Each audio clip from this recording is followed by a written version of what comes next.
You ever find yourself just staring into a fridge full of food, but somehow there's still nothing to eat? Oh, absolutely. Or your closet is overflowing, but getting dressed feels impossible. Exactly.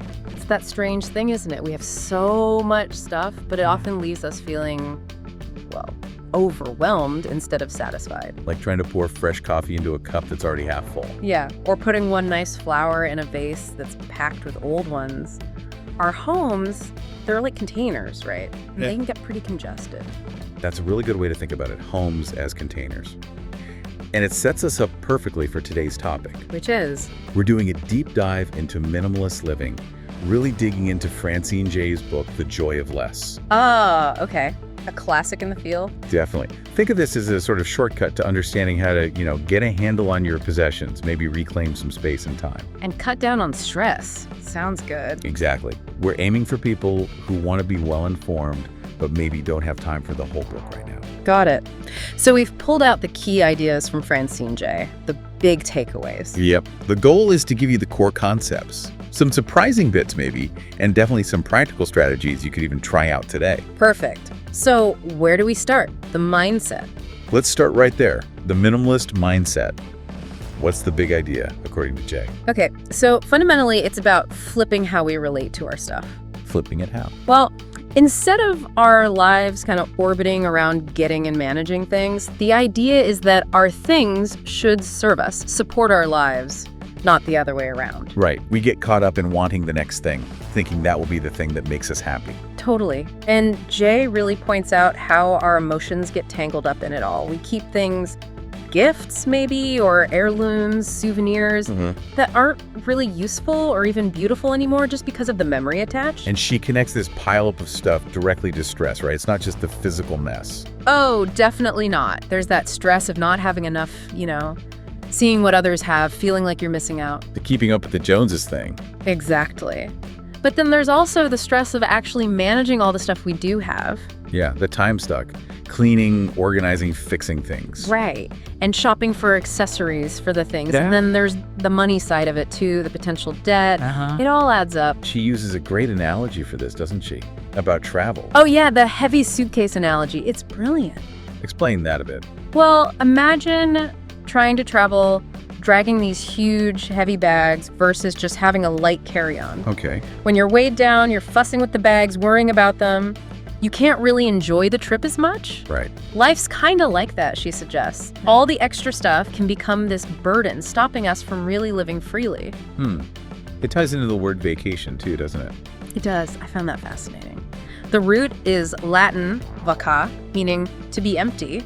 So even our idea of a break is linked to emptiness, lightness, freedom from the usual load. Pretty profound, really. And she brings up camping, too. As like a natural minimalist experience. Exactly. When you're camping, you pretty much only have what you absolutely need. True. And suddenly you have more time, you're more relaxed, more connected to what's around you. It shows how little we often need to be content. It really makes you question things, which leads to that thought experiment she proposes. Oh, the house on fire question. Yeah. What would you actually save? It's powerful, isn't it? Because in that moment, all the clutter, the impulse buys, they just vanish in importance. You focus only on what truly matters. Right. And then she pushes it further. What story would your stuff tell if someone went through it after you were gone? What's your legacy in things? Wow. Heavy stuff. But it's about being intentional, right? Not just passively accumulating. Precisely. And that includes what we let in. Like all the freebies and unwanted gifts. Yes. The promotional pens, the tote bags, the little samples. Jay says learning to just politely say no thank you is actually a key skill. Saves you dealing with it later. Definitely. It stops the clutter before it even starts. Okay, so that's the mindset shift. What of the next big idea? The joy of enough. Right. The joy of enough. This is huge. It's basically about finding satisfaction in what you already have. Contentment. Exactly. She uses that Lao Tzu quote, "He who knows he has enough is rich." It's about really seeing the difference between what we need and what we just want. Often because society tells us we should want it. And happiness, she argues, is more about wanting what you have than having what you want. And she tackles that comparison trap head on. The Joneses again. Oh, absolutely. She highlights how pointless it is to measure your own enough based on what your neighbor or anyone else has. Because there's always someone with more. Always. She even mentions that billionaires feel this. It's a cycle that never ends if you let it. So how do we break it? She offers a perspective shift. Yeah. Right. Looking globally. Yes, and it's quite sobering. Thinking about parts of the world where things we take for granted, like, say, indoor plumbing, are luxuries. Puts our own consumption in perspective. Massively. It forces you to ask, what do I really need for a good life versus what have I just been conditioned to think I need? And she had that exercise to drive this home. Yeah. Inventory. Oh yeah, the list. She suggests trying to list everything you own. Everything. Like every single spoon. Haha. Well, maybe not every spoon, but you get the idea. Books, clothes, gadgets. Just try it. It reveals the sheer volume of stuff. It makes you confront whether you actually need or even use it all. Exactly. It can be a real eye-opener. Okay, so mindset. Enoughness. And what's the third pillar? The third one adds this really important ethical layer. It's summed up by that Mahatma Gandhi quote, "Live simply so that others may simply live." So connecting our personal choices to a bigger picture. Precisely. Recognizing that resources on our planet aren't infinite. Our extras, our overconsumption, can actually contribute to scarcity elsewhere. It has real-world impacts. And she talks specifically about the environmental toll, right? Absolutely. The whole life cycle of a product. Making it, shipping it, using it, and then disposing of it. Right. Landfills. Right. So consuming less, choosing things with less packaging, maybe things made more sustainably. It all makes a difference, reducing our footprint. And it's not just the environment, but the human cost, too. Yes, this is crucial, thinking about who makes our stuff. The conditions in factories, fair wages. Exactly. Global supply chains can be really complex and sometimes exploitative. So trying to be more aware, maybe supporting companies with better ethical practices. Which leads naturally into buying local, I suppose. It does. Buying local often ticks multiple boxes. It's usually better for the environment, less shipping.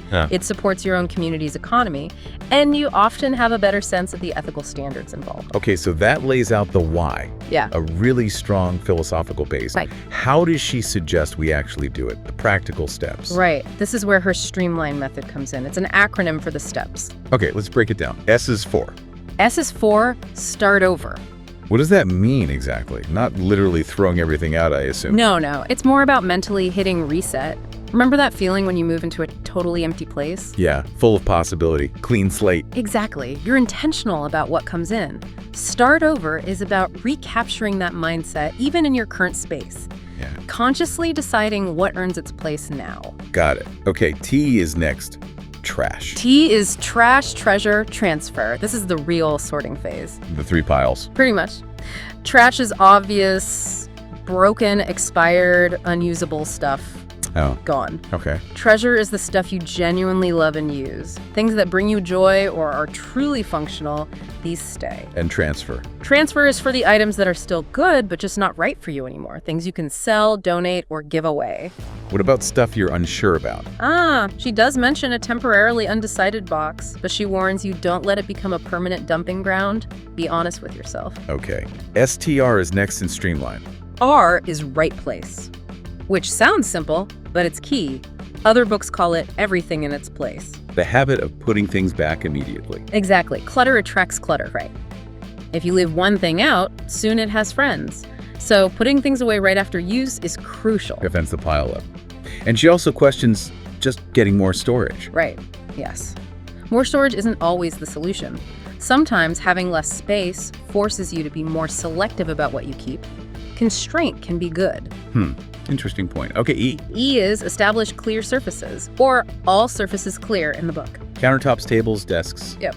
Those flat surfaces are like clutter magnets. Jay says they're for activity, not storage. So keeping them clear makes the place look calmer. Calmer, more functional, easier to clean.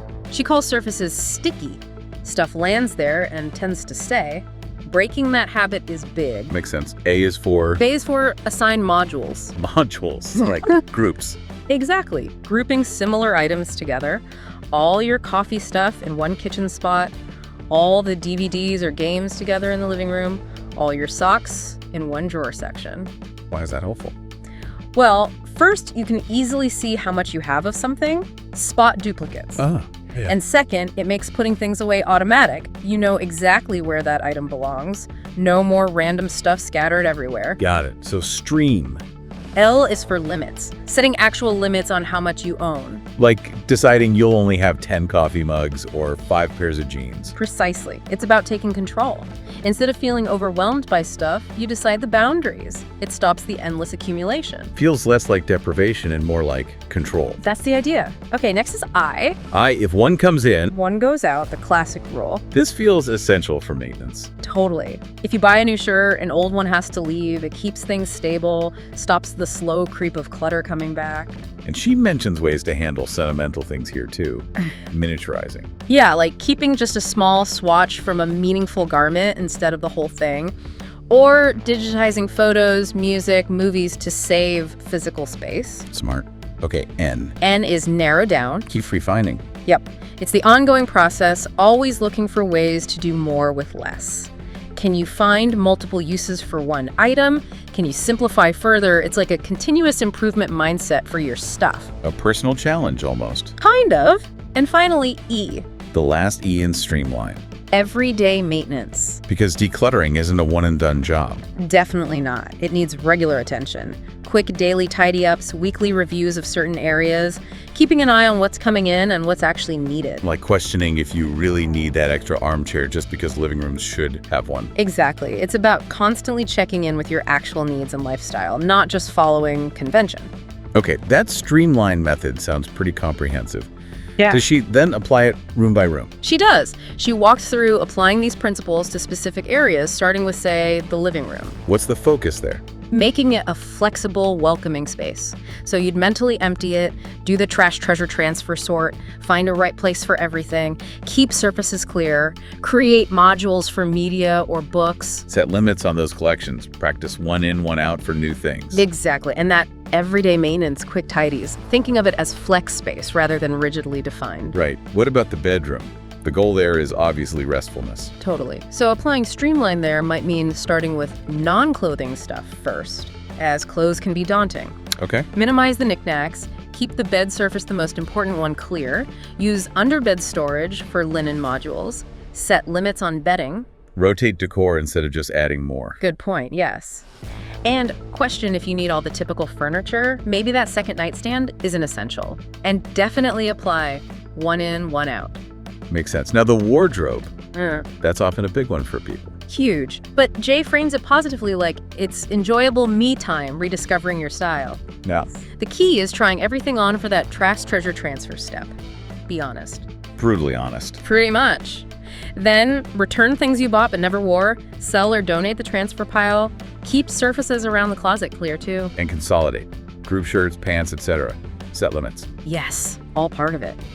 She talks about aiming for a capsule wardrobe, a core set of versatile pieces, and using accessories to change looks. And then maintain it with tidiness and one in, one out. You got it. It's about creating a wardrobe that works for you, not one you have to fight with every morning. Okay, home office. That can be a paper nightmare. Oh yeah, paper, old electronics, random supplies. So streamline there, emptying drawers completely. Yes, start fresh. Tackle easy trash first, junk mail, dried up pens, then look at obsolete tech, old project files for the trash pile. Be ruthless with duplicates. Do you need 5 staplers? Exactly. Question everything. She heavily advocates digitizing where possible, scanning papers, using PDFs, get rid of old catalogs. And organize what's left. Inner outer circle. Right. Frequently used stuff close by, inner circle. Less frequent further out, outer circle. Archives and deep storage. Keep the desk clear, that's flex space again. Modules for supplies, limits on pens, paper clips. And actively stop junk mail coming in. Strict one in, one out for files and physical items. And daily maintenance for incoming paper.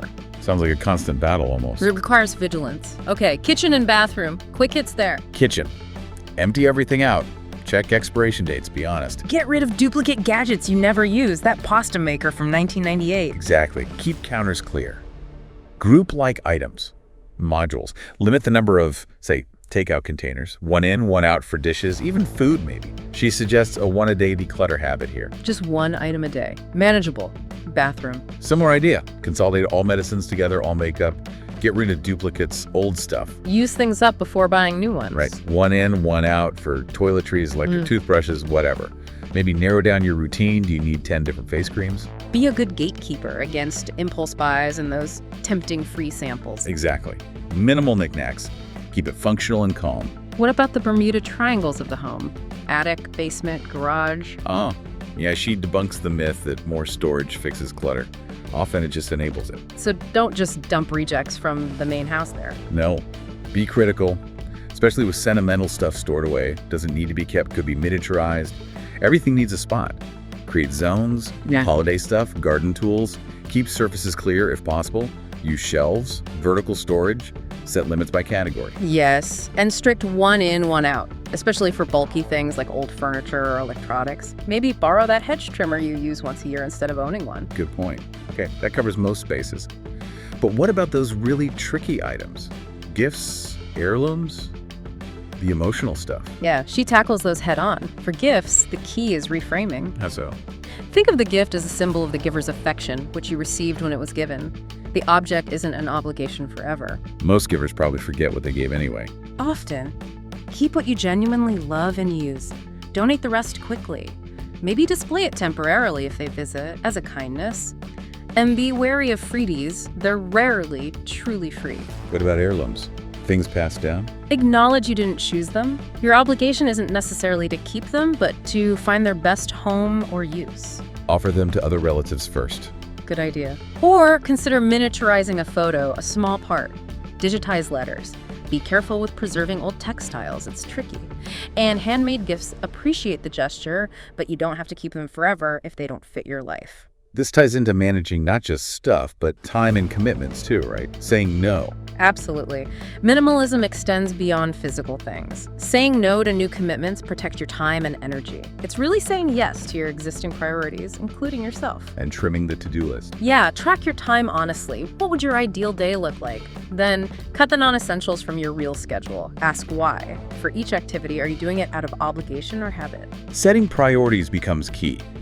Using methods like ranking or that urgent important matrix. Right, and finding efficiencies grouping similar tasks like running all errands at once or batch cooking. Delegation too. At work and home, even kids. Definitely. Though perfectionism can be a barrier there, wanting to do it all yourself properly. Which leads to embracing good enough. Yes. Striving for perfection is often inefficient.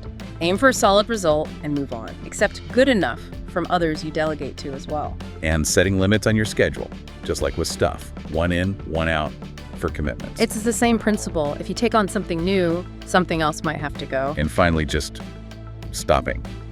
Making time to just be. Crucial. Scheduling time for stillness, reflection, relaxation. It's not wasted time. It's essential nourishment for your mind and spirit. Wow. Okay, so it really broadens out from just decluttering shelves. The final part of the book connects this personal journey to the greater good, doesn't it?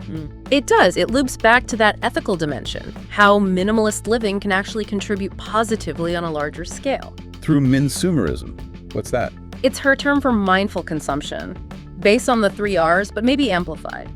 Reduce first. Always ask, do I really need this before buying? Reuse second. Get maximum life out of things. Repurpose them. Use the secondhand market. Right. And recycle third. Go beyond the basics. Look into take-back programs, composting, etc. I'm focusing on quality over quantity. Avoiding fast fashion. Exactly. Buying durable things, choosing reusables over disposables, paying attention to packaging. And thinking about the people who make our products again. Fair labor. Yes. Advocating for educating ourselves and supporting ethical companies. Buying local fits here too. Environmentally, economically, ethically beneficial. Sharing resources is another angle. Libraries, tool shares. Definitely part of the minsumer approach. Ultimately, she connects minimalism to freedom. Freedom from what? From identifying ourselves through brands or possessions. It creates space, she argues, for self-discovery, for pursuing passions. So, clearing out the clutter, physical and mental, makes room for life itself. That's the core message. Room for life, love, hopes, dreams, actual joy. Okay, so bringing this whole deep dive together, what's the absolute essential takeaway from The Joy of Less? I think it really boils down to intentionality. Intentionality. Yeah. Minimalism isn't just about having less stuff, it's about making conscious choices. Deciding what you allow into your life physically, in your home, but also in your schedule, your commitments. So you can make space for what genuinely matters to you. Exactly that. Creating room for the good stuff. So for someone listening, What's one thing they could maybe try right away? And a final thought to leave them with. Okay, immediate action. Pick just one thing from our chat today that sparked something. A cluttered drawer, an overflowing inbox, one category of stuff. Apply just one streamlined principle to it. Just start small. And the thought to ponder. Maybe this. Could embracing less stuff, less busyness, less obligation actually lead to experiencing more? More time, more peace, more connection. More joy, maybe.